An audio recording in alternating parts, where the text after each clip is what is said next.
Understanding what suffering can do to a people. I mean, I try to, highlight all of the benefits that people are enjoying. So imagine what they have not been enjoying for all these years. And like I would always scream, this is just a basic necessity, very basic. We are rejoicing over a basic necessity. Let's hear your thoughts, sir. Yeah, thank you once more. See, let me start with the fuel issue. Yes, please. In your commentary, you said that Cameroon was an oil-producing country. Now, we have to correct that. Cameroon is not a producing country. Ambazonia is an oil-producing country, not Cameroon. I don't find any oil produced anywhere in Cameroon. All the oil that we have in Cameroon is from Ambazonia. You can say that louder and clearer so that the words can hear. It is piped in. Yeah, it's piped in, refined in Limbe, and shipped to Douala for sale. That is not part of Cameroon. And so Ambazonia is an oil-producing country, but they have been reduced to beggars of anything in the world, including oil. And that will take us to what you call fungi. Most people don't understand what fungi is. Fungi is purely adulterated oil, petrol, we call it in the local language. It's adulterated. It is from the same source, but it's adulterated and made cheap. Why should it be adulterated and made cheap? It is done officially in Cameroon, very officially. And let me explain this. I've seen it on video, not my imagination, how a truck, oil transporting tankers, went to Douala to feed their tanks, to bring the oil, the gas to the west. In Bafoussam, those tanks are diverted. Instead of being taken to the pump, they are diverted to a particular point. This is on video. Where the oil is emptied, mixed with water, kerosene, and the rest, and it becomes fungi. And so now populate to the people the cheaper price. It is the same oil. They go buy it from Nigeria, if it is possible. They bring in tankers, get to Manfe, get to Bafoussam, get to wherever, adulterated with kerosene and so cheap.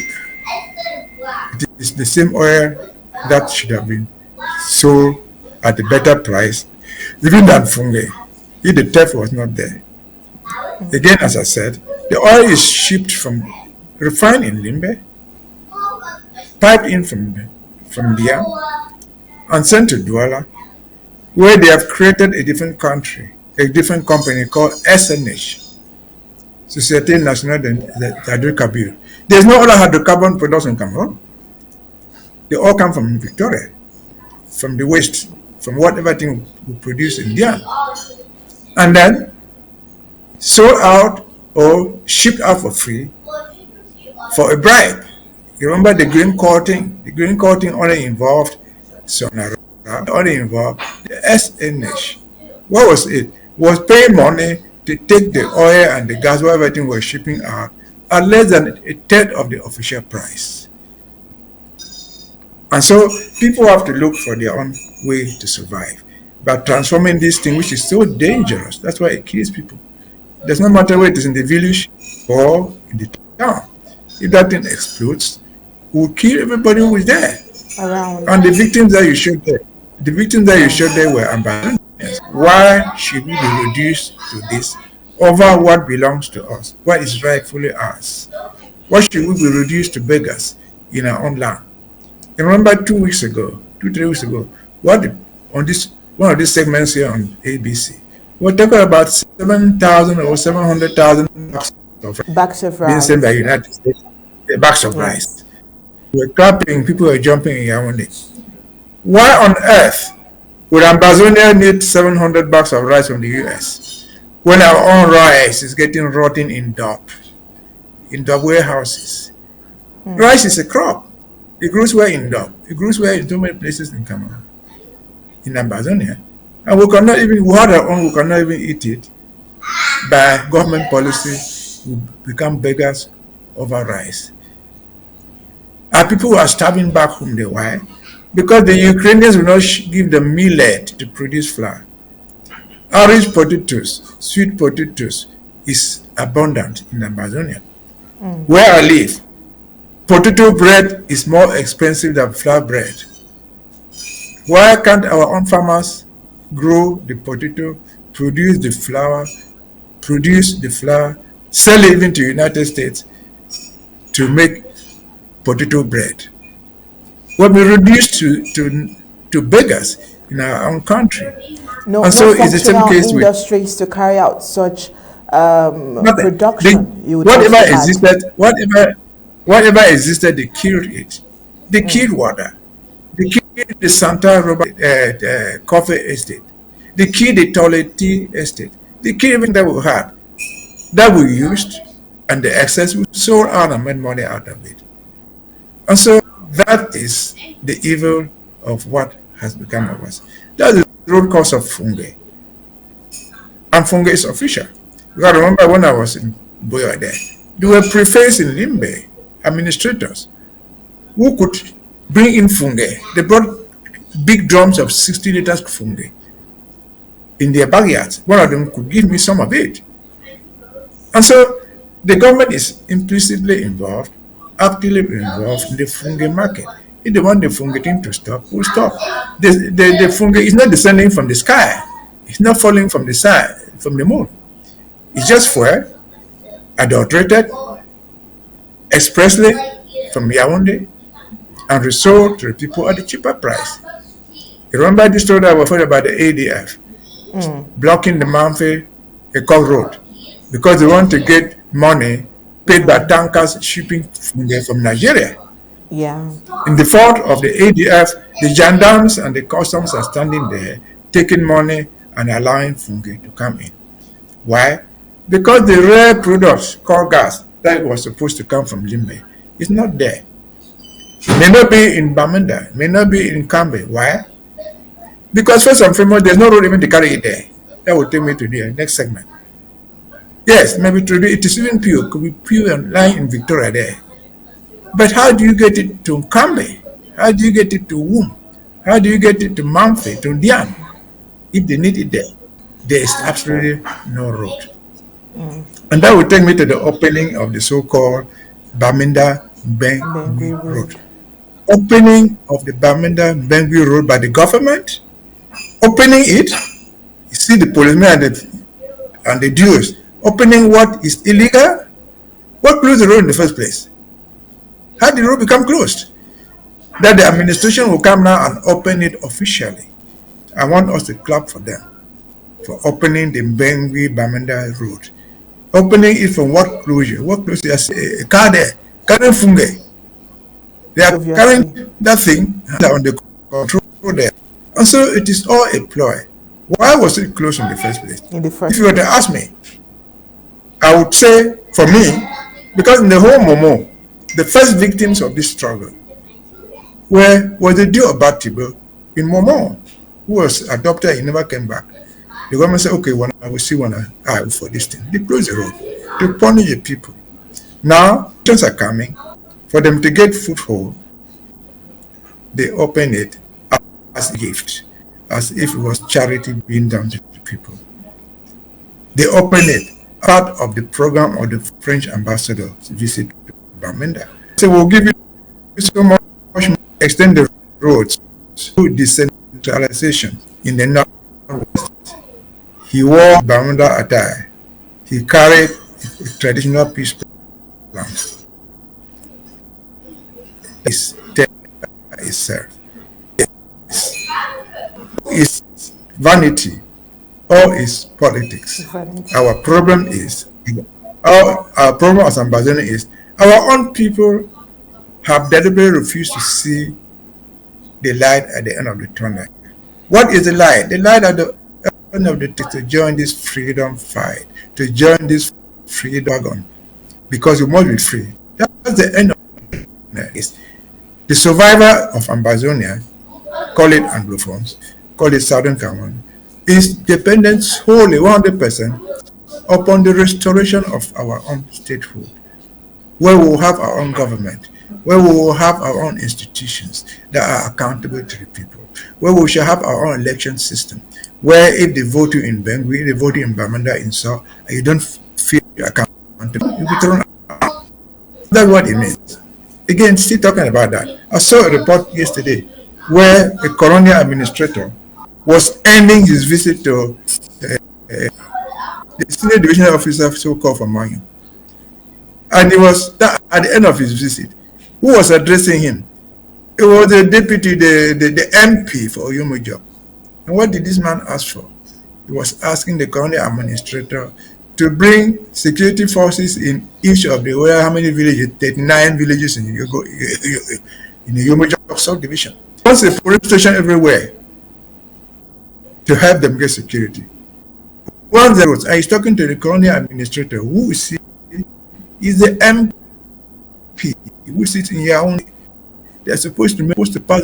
They're supposed to do that for those constructions, for his police stations or whatever. They're supposed to be in Parliament in Yaoundé doing it. He's unable to do it. Telling this empty guy with his administrator, oh, we don't have police stations. Oh, we don't have. This is total madness. There's light at the end of it. When they get there, we're appealing to our brothers and sisters. It has been difficult. There's been lost people. We've lost children. We've lost wives. We've lost everything. But there's light at the end of the tunnel. On God. If I die, my hope is that my children should enjoy it. And I should die. I'm an old man. But not the end of the world. My death is not the end of Ambazonia. Because I have children who are younger than me. They will have children. They will survive. My father went through that. He died. I'm still here again. So there's light at the end of the tunnel. Taking this in whatever form is the eyes of our own editors, of our own so-called leaders, so-called politicians, our own so-called half-educated intellectuals, who should be able to. Professor Amba said in history, you are not a political analyst. You are an analyst. You can narrate history. What happened in 1961? What was the impact? What does it mean? That's analysis. That's how we call history, not historical narration. So we are calling on our own people again to the end of the town. We need to open the road to Mbegwi, top less of the road to Bansa, top less of the road to Mount. The only way in Ambazonia, the roads will be open. Because held accountable, stretch of road is under your control. If you don't do it, you're thrown out of the job because you'll be put there by the people. Over to you. All right. That's very extensive there. But Barrister Mbeseha, you hold on a bit. We have something very important we want to talk about. Commander Elvis, would you want to talk about this, or you want us to go straight to the Bui drafts? But yeah, you might just have a thought or two on the two topical reports that we just had. Please go ahead. Thank you again. What, Orange? Yes, can you hear me? Yes, Barrister, are we you can saying hear something? you. Yes. No, I felt like Barrister was trying to say something. No. I was to understand what you were saying because I didn't understand the segment. Okay, fair enough. Well, all this boils down to one thing, and you can look at it from the political perspective, which La Republic is right now. You understand that there's an upcoming elections, and for the regime to continue to stay in power, they always create an environment where we become beggars. We seem to them as beggars. So anything that they throw at us, we would appreciate that, and that's why they create all these scenarios. Act as they were trying to. First of all, they would destroy our roads, so that when they act like they're trying to construct a road, we feel like it's a privilege. We feel happy about it. Yeah. They will go ahead and destroy the good things that we have, and then throw a pinch of salt at us so we can rejoice over that. I was just, I'm actually, um, I got a report also earlier this morning from Home Front that actually brought something to our attention, and that's what we also need to educate the masses. Is that La Republic is doing everything they can right now to collect identification information from personnel. We used to have some NGOs that came to Ambazonia when this struggle started to be able to assist our needy people. There were some could bring in food, like the World Food Program. You had like the Plan International or the Caritas. We gave them access to be able to come and see the situation.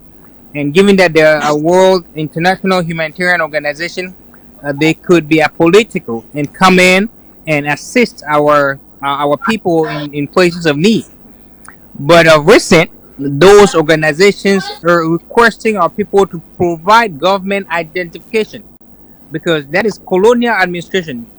Now, what that entails is they get these people's information, and later on, you would hear that these people ended up voting. It's not that the people voted; it's that these organizations will collect this information and then hand it over to La Republique. I think Bershon Besser can actually expand on that further when it comes to the those La Republique spies that they came disguised as international communities when they were just thieves. So that is what La Republique is known to have been doing in our land. Creating a Very problem and then sad. turn around and act like they want to resolve the problem. So those are my own contributions to those particular things. So in no regard should we look at La Republique and fancy them because they have nothing that Ambazonia can fancy. Ambazonia would construct itself. We're already in the process of that, and we know nation building is not an easy task, and that is why we're making sure that we put a solid foundation where we eliminate all these traits that La Republique has and we don't instill those in our people. And that is what it takes. It takes honesty. It takes a lot of integrity. It takes respect. It takes a lot of accountability on all aspects. And for those, we as leaders in this Amazonian quest have to set those examples wherever we are, because that is the foundation that our generations will build on, looking up at their leaders and showing the right way to go. We cannot copy anything from La Republic because we don't fancy anything from them.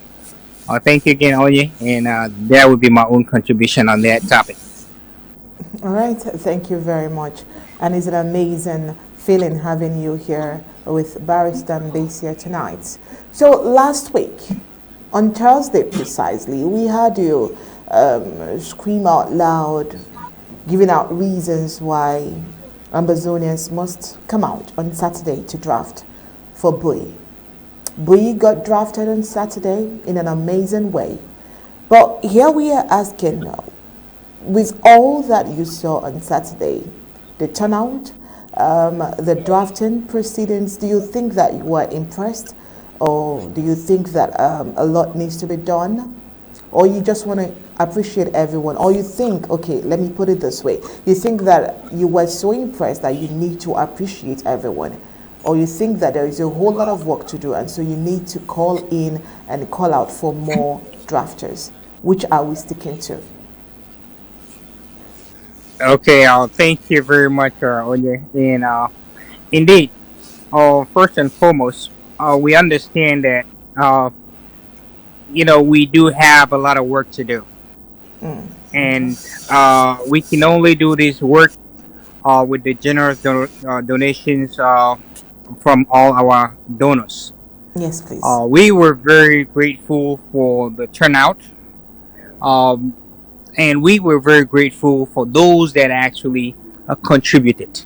I think our county chair has already come out with a thank you statement, appreciating those that contributed. And we cannot, words alone cannot even express our gratitude for those that showed up and actually contributed. So, from the bottom of our hearts, we do really thank every generous contribution. Um, it is because of supporters like those that turned out that we can be able to achieve our goals. You know, there's others that would like for us to see homeland, would like for us to go back today, but they can't even donate a dime. How do they want us to get there? You know, again, money plus strategy gives us freedom. You can have wish, but if wish alone would not get you there. You need to be able to implement that strategy that would let you get to where you want to Get go. there. Yeah. So again, we can't do without our donors. So for that, we are very grateful for them, and we'll continue to be thankful. And words cannot express that. Um. Oh, now of course it goes to the hard, another hard part of it, which is implementing the strategy that is in place. You know, it is something that we believe very much in our great ASA, their capability. We know it's a daunting task, and the needs are always going to be there. But just turning out on that draft day, it showed solidarity. It showed, a renewed phase of the revolution, where we can come as all for one and one for all. Bui called, and everybody was Bui on that day. Everybody showed up, and everybody contribution counted. There are some people, yes, that probably wish they had, and maybe they didn't have, and they couldn't provide. And there are some people that I'm pretty certain that they are still trying to find a way to donate, to reach out and get something that they can also support. It's a cause that is bigger than any one of us. So Actually. it calls for all of us to be able to come on the table and support it. So if we can find our great ASA who are able to sacrifice with their lives, then what of us that are just there to support with our wallets? We could definitely do better. Again, Bui as a whole is very grateful for the support and the love that everybody showed us, and we hope that we'll be able to reciprocate that love and support for other counties as their turn come up as well. We hope Ambazonia would also join other counties so we can support them. And more than the support, it's all about making sure that we implement the right strategies that will free our people. If we have been successful for this long, it's because we have been implementing a working strategy, and the strategy is what we would hope that other counties would also implement. Extensively, this will be discussed within the military ranks on those areas, Okay. on those sections where such, strategy or tactics has to be implemented to make sure that those take place. Of course, there are various reasons why some areas too could implement a strategy that is totally different from another. Yeah. So strategy would definitely need to be looked upon as we go forward to make sure that other areas come up strong, and that we actually have that of tracking and leaving our land as soon as possible. All right. Thank you so much, Commander Elvis. And that's one of the major reasons why I insisted that you come on tonight Undaunted. And this, at this point, I would say au revoir, monsieur. Meanwhile, Barrister Mbeseha, you would want to Thank you. say a thing or two here to also wrap up your own segment of tonight's Undaunted. Use my last word in this segment on the so-called elections. The position of this government is that there should be no elections in Ambazonia. This is not the first time we've said it. I've been saying this many times before. But let us remember ourselves that we have been in this mess since 1961. Yes, please. And between 1961 and 2024, I don't know how many elections have taken place. Many elections have taken place. But let us deal with this revolutionary phase of the struggle. This revolution started in 2016. There was election of the president in 2018. Okay. Somebody was elected president who took part. Well, like it or not, who took part. That person who ran the election, who ran for the presidency and won, did not make even a single anywhere in America Nonetheless, Ambazonia, like it or not, voted for him. He has been there for 7 years. They are talking about election 2025. It is the presidential elections. During these 7 years of that, Ambazonians have died. Ambazonians have been crucified. They have been adopted. Everything has happened to them. That person was 2018. Has not said a single word. The last pronouncement from Mr. Biya was in 2007. It was in 2018. A single word of anything from him. Word of sympathy, word of encouragement in what we're going through. Why must we go to vote again? After 2018, there was election in 2020 where we elected mayors, we elected MPs, we elected senators. None of those people has said anything as far as we're concerned. And so the election issue becomes complex because we have our brothers and sisters who play the fiddle by always assuring us, oh no, something will come out of this system. They are there right now as we speak. The question I want to ask is, why should Ambazonians be the same people to buy the hammer, buy the nails, buy the plank, and give it to their crucified, to be crucified on the cross? There is no reason to have elections. I just said in the last segment that I saw an elected MP in Yomijok this morning telling the DO, begging the DO to come and develop the place for them, begging the DO to go and bring their police stations and put in every village. You ask, what was your role as an elected MP for the past 5 years that your mandate is running out now? Nothing. Must we go in for that? No. You have something to learn from it now.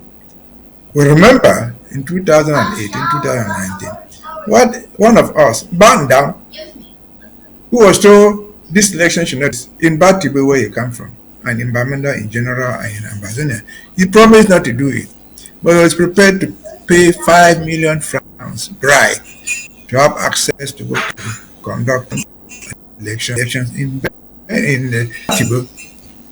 He died. He died. And so, what have we learned from all these elections?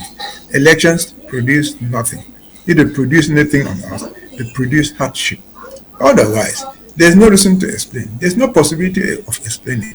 Okay. Why for 8 years, no elected official officially has stood up and said, let us bring an end to this suffering of the people. Parliament, councils, and the Senate, we've not seen any action, at least to even go and beg the rice and give to the internally displaced in Douala and Yaoundé. Nothing said. So is it worth the pace? No. Again, there's light at the end of the tunnel. This government has said no election. To our brothers who are fence sitters, to our own people who call blacklists, to our federalists, we remind them these elections, the past 50, 20, 30 elections have brought no change. The next one will bring no change. Light at the end of the tunnel. Join this freedom wagon. We'll be out of it. Elections our own way. That will have meaning in our own. And so elections now come to join the freedom wagon for the draft of Bui and continuing for the draft of other counties that might come, that are going to come short in future. That is where the freedom lies. That's where you find the meaning of elections. That's where you can dispose garbage. That's where you find you can no longer buy from and get your houses destroyed out of from the market. That's where you have the Mbegwi-Bamenda road, Mbegwi-Bamenda road, open permanently, not to be open and reopen at the pleasure of a certain governor, at the pleasure of a certain administrator, call it DO or sous-prefet or prefet. That's where we move. So be it. Over to you. All right. Thank you so much, Barrister Mbeseha. I love the fact that you used this opportunity to emphasize on the reason why Ambazonians will not vote in the coming elections in La République du Cameroun.